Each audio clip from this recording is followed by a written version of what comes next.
市府为了改善台南火车站周边交通问题，规划台南转运站提供市区公车、客运车加客运整合性服务。伫2018年国家卓越建设奖，竟列为世界建设奖2019年 WAF 交通运输率决选。觉得就是在这边搭车比之前安全很多，而且从这里转搭其他交通工具的话也更方便。我觉得来这边搭车变得很方便，而且这个车站其实也蛮有特色的，就是可以利用等车的空档拍一些漂亮的照片。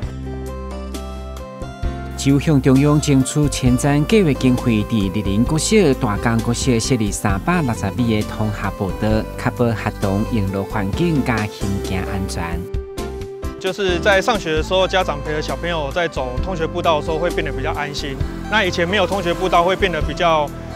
提心吊胆，要担心车子没有来啊。那多了通学步道之后，孩子走的会比较安全，也比较放心。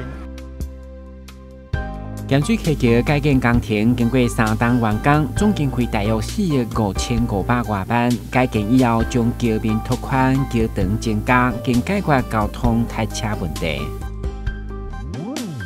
市府办理海岸路甲公园南路道路优质化工程，由前瞻计划补助2亿，将路面甲排水改善，整修和顺公园，并且首次建立台南智慧型路灯，造福民众更利便的生活。和顺公园以恐龙作为设计意念，设有恐龙3坑区甲恐龙2个造型面座，让大小朋友加到一个佚佗的好所在。觉得这个公园蛮有特色的，可以满足小朋友当考古学家的梦想跟欲望。北区区公所甲开基两江合作，让玉峰里活动中心转变为丁北学堂，每档开设10几条处生活美学课程，其中生活绘艺课收集深度强红的青花，变成美丽绘艺作品。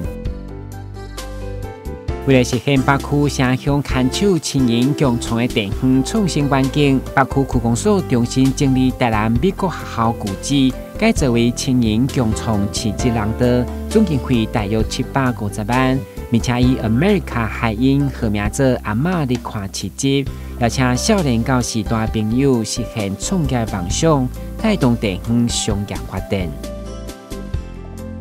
市府结合开源市场，建立爱心小市平台，鼓励市场摊商将进货上济，或者是卖相无好但当实用的食材，集中放伫专用冰箱。佮再由社局门下附近的社区照顾据点，都是小市熟悉的理念。